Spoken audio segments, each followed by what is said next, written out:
the girl discovered something terrifying while seeing the doctor. She vaguely felt that she had been violated, and the doctor seemed to notice her anxiety. So he told her it was just a hallucination from the anesthesia, and suggested she go home and take a bath to relax. Back home, Daisy looked completely out of it. Her mind was filled with disturbing images, and her mood sank to the bottom. She picked up the clothes scattered on the ground, convinced it was definitely not a hallucination from anesthesia. Daisy dared not imagine what happened between her and the doctor, so she took what she thought was evidence, and decided to go to a bigger hospital for testing. But this time, the doctor also found something unusual with her body. Daisy felt a despair she had never felt before. When the police arrived at the hospital, they found the report did show she had sexual relations, but there were no signs of violence on her body, not even a single bruise. But in Daisy's mind, terrifying images kept flashing, no matter how she tried to explain. The police could not believe her, because the doctor had lived in the town for more than 10 years. He was always eager to help others, and was active in all kinds of charity events. Although the police vouched for the doctor's character, they still held to their duty, and decided to investigate first. But Daisy was not only humiliated,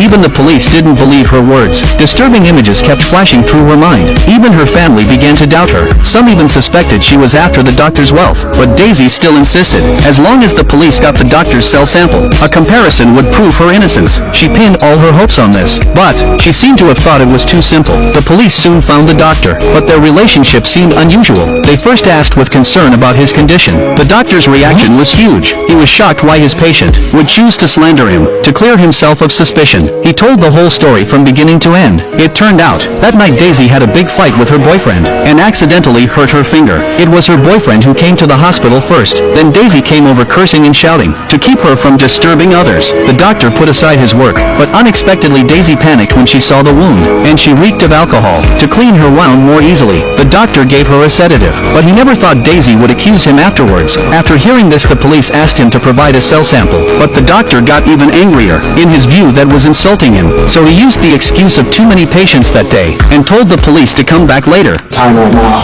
I'll drop back later. Hey, don't worry, I'm on it.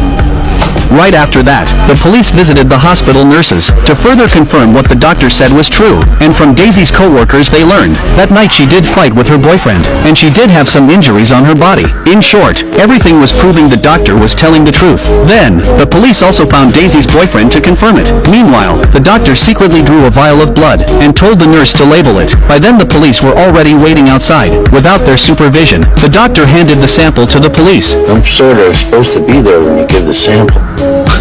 You don't trust your own doctor? But anyway, they still got the sample. You know, if the doctor refused, the police couldn't force it. They compared the samples overnight, and sure enough, the cells didn't match at all, and no one would believe that a kind doctor would hurt a girl. So the police announced in front of everyone that the doctor had been wrongly accused. Daisy's reputation was ruined instantly. She couldn't understand why she, as the victim, had become the villain in everyone's mouth, and the case became the hot topic of the town. But to prove her innocence, Daisy stormed into the police station. She was very doubtful of the testing process. To stop Daisy from making more trouble, the chief's colleague made a call.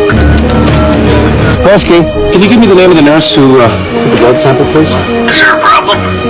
Just want to ask her a few questions about About it. We're talking about a really busy man here. And Dr. Durian's word is good enough for me. His word? Are you out of your mind? Is that Kimberly? Where the hell do you get off? It was obvious the police didn't follow procedure, so they went to the hospital again. This time the chief personally found the doctor, and asked him to provide another sample. Surprisingly, the doctor agreed without hesitation, and in front of the chief, he let the nurse draw a new sample. Then he found Daisy, asking her not to slander him anymore. The matter quickly spread through the town. People not only thought Daisy was a bad woman, they even attacked her online. Soon the chief brought out the results. The second sample still didn't match. That meant the doctor was definitely not the culprit, because the chief had supervised the whole thing. He no longer believed Daisy. He even thought Daisy had ulterior motives. Daisy dared not say more. If she kept pushing, the chief could charge her with malicious slander. She could only let it go. Daisy walked into the supermarket in despair, suffering discrimination from everyone. Even the cashier refused to serve her. She had no choice but to leave. She locked herself in her room, completely lost hope. After long mental torment, Daisy finally broke down. Her father couldn't take it anymore. He decided to take the family away, so Daisy could get therapy in a new environment. But the images in her mind still haunted her. She was sure something happened that night. The flashes never stopped.